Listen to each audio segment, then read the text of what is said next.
Walking is supposed to be the safest exercise there is. No equipment, no gym membership, no risk of injury, just putting one foot in front of the other. So why do I have patients in their 60s and 70s who walk every single day religiously and still come to me with aching knees, tight hips, sore lower backs, and even a fall that sent one of them to the emergency room?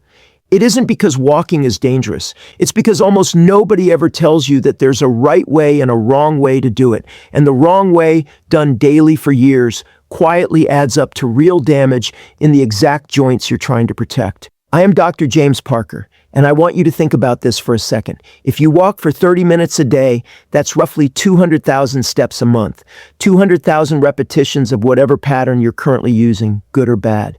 If your posture is off, if your pace is wrong, if your shoes are worn out, you are not just doing one walk incorrectly.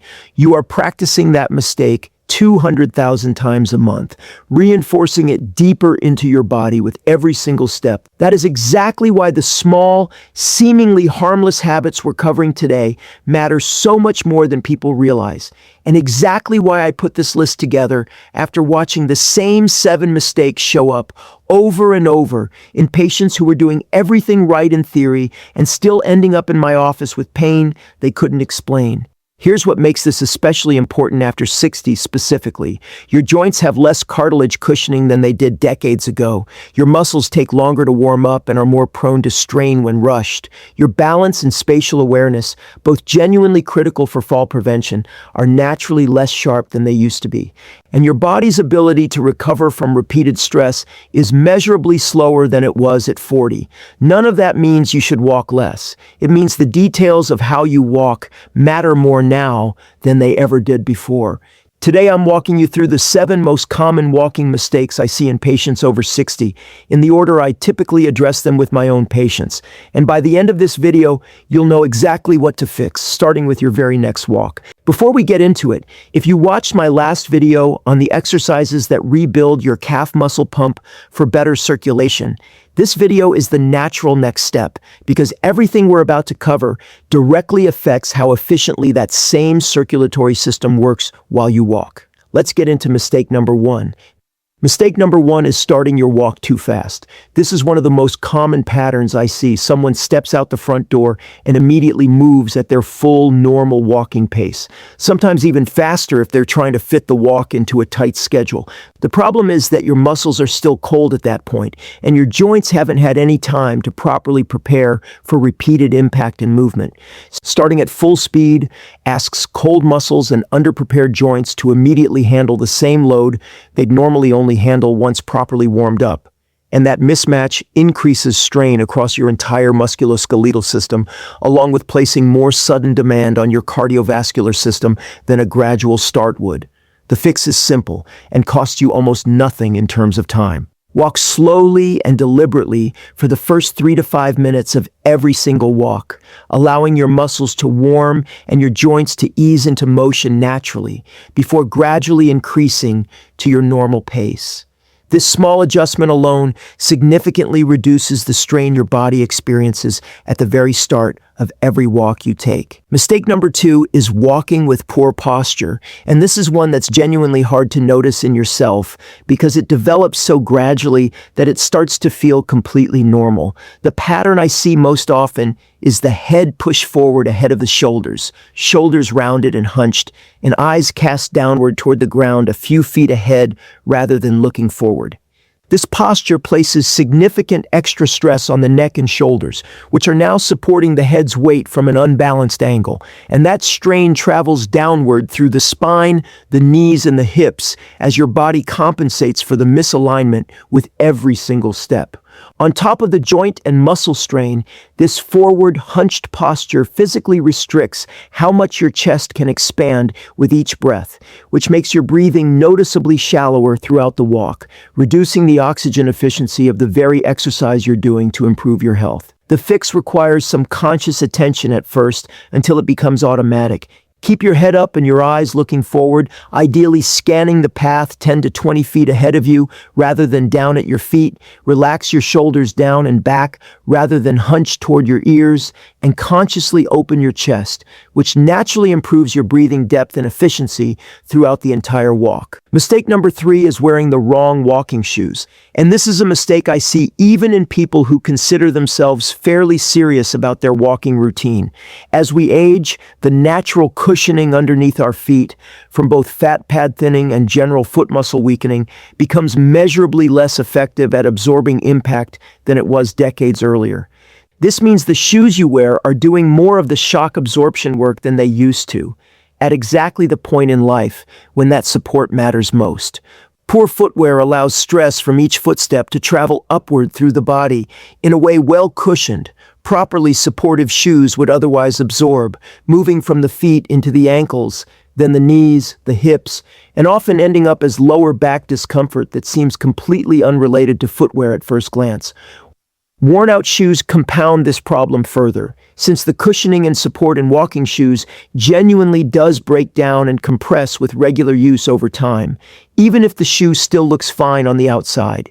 The fix involves choosing shoes specifically designed with adequate cushioning, appropriate arch support for your particular foot type, and a front portion flexible enough to allow your foot to move naturally through each step. And critically, replace your walking shoes on a regular schedule rather than waiting until they're visibly falling apart, since the internal cushioning degrades well before the exterior shows obvious wear.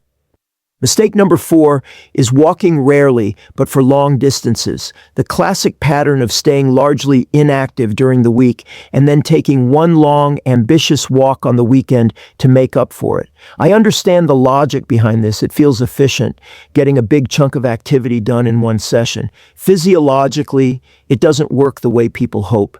Your body responds far better to regular, consistent activity than to sporadic bursts, because consistent movement keeps your muscles, joints, and cardiovascular system continuously adapted to the demand, whereas long gaps followed by sudden exertion essentially ask your body to handle a significant physical demand without the gradual buildup that makes that demand manageable. A long walk taken after several largely inactive days very often produces unnecessary muscle soreness and joint discomfort that a shorter, more frequent walking pattern simply wouldn't cause, since the body hasn't had the chance to stay conditioned to regular movement in between. The fix is shifting your mental model away from one big weekly effort and toward a consistent daily or near daily habit. Aim for roughly 20 to 30 minutes of walking on most days of the week, and if that feels like too large a jump from your current pattern, build up to it gradually over several weeks rather than attempting the full amount immediately. Mistake number 5 is keeping your arms still while you walk, whether that's holding them stiffly at your sides, letting them hang without any movement, or tucking your hands into your pockets for the entire walk. This might seem like a minor detail, but it actually interferes with one of the most natural, efficient movement patterns your body has. Walking is designed around a cross-body coordination pattern where your right arm swings forward as your left leg steps forward and vice versa, and this natural counter-rotation helps distribute effort efficiently across your entire body rather than concentrating all the work in your legs alone. When you keep your arms still, whether consciously or simply out of habit, you lose that natural rhythm and coordination benefit, and your walking pattern becomes noticeably less efficient and less balanced as a result. Natural arm swing also plays a genuine role in overall coordination and rhythm, both of which matter for smooth, confident movement, particularly as balance becomes something worth actively maintaining rather than assuming automatically. The fix is simple to describe, though it may feel slightly unfamiliar at first if you've walked with stiff or pocketed arms for years. Bend your elbows to roughly a comfortable 90-degree angle and allow your arms to swing naturally and rhythmically, moving opposite to your legs the way your body is naturally designed to move. Mistake number 6 is walking while looking at your phone, something that has become enormously common simply because phones are now such a constant part of daily life. Looking down at a screen while walking almost automatically pulls you into the same poor posture we discussed as mistake number 2, head down, shoulders rounded, neck under strain. Beyond the posture issue specifically, looking at a phone screen significantly reduces your awareness of your immediate surroundings, uneven pavement, curbs, obstacles, other people, all things your eyes would normally be tracking automatically while walking with your head up. This matters considerably more after 50, and even more so after 60, because balance and spatial awareness naturally become less sharp with age, meaning the margin for error when something unexpected appears in your path is smaller than it used to be, and a stumble that a younger body might catch and correct automatically becomes a genuine fall risk.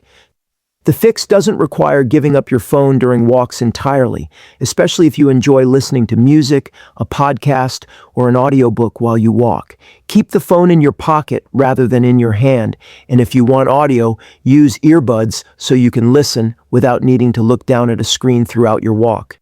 And mistake number 7, the one I find gets overlooked more than any other on this entire list, is ignoring recovery after walking. There's a common assumption that because walking is low impact, it simply doesn't require any recovery the way a harder workout might. That assumption isn't quite accurate, especially for a body over 60 that recovers somewhat more slowly than it used to from any repeated physical activity, even a gentle one like walking.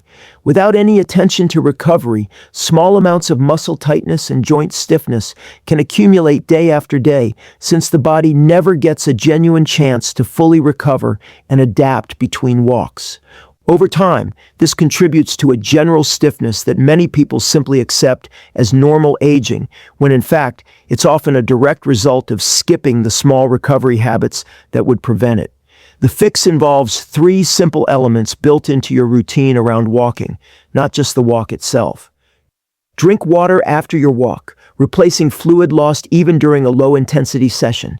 Spend about 5 minutes doing some gentle stretching afterward, focusing on your calves, hamstrings, and lower back, the areas that absorb the most repetitive movement during walking. And build in 1 to 2 lighter recovery days into your week, rather than walking at exactly the same intensity every single day without exception, giving your body genuine time to adapt and strengthen between sessions rather than simply accumulating fatigue.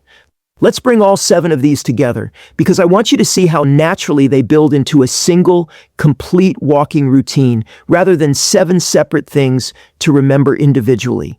Start every walk with a slow 3 to 5 minute warm-up. Keep your head up, shoulders relaxed, and chest open throughout. Wear supportive shoes that are replaced on a regular schedule, rather than worn until they visibly fall apart. Walk consistently most days rather than saving it all for one long weekend session. Let your arms swing naturally in rhythm with your legs. Keep your phone in your pocket and your eyes on the path ahead. And after you finish, take a few minutes for water and gentle stretching, building in a lighter day here and there throughout the week. None of these individually require significant extra time or effort, but together they transform an ordinary daily walk into something genuinely protective for your joints, your balance, and your long-term mobility, rather than something that quietly wears on your body 200,000 steps at a time. If this video changed how you're going to approach your very next walk, take a second and tap that like button. It helps this information reach more people who are walking every day and unknowingly reinforcing one of these 7 habits. And tell me in the comments, which of these 7 mistakes did you recognize in your own walking routine? I read every comment, and it shapes exactly what I bring you next. Before you go, if today's video changed how you think about your daily walk, my last video pairs perfectly alongside it. It's called the #1 exercise for poor leg circulation after 60, and it walks through the specific mechanism behind cold feet, swollen ankles, and leg heaviness that so many people over 60 experience, along with the exact routine that rebuilds your body's natural calf muscle pump. Combining that routine with the walking corrections we covered today gives you a genuinely complete approach to circulation, strength, and mobility as you age. I'll leave it right here for you. I'm Dr. James Parker. Walk smart, not just often, and I'll see you in the next one.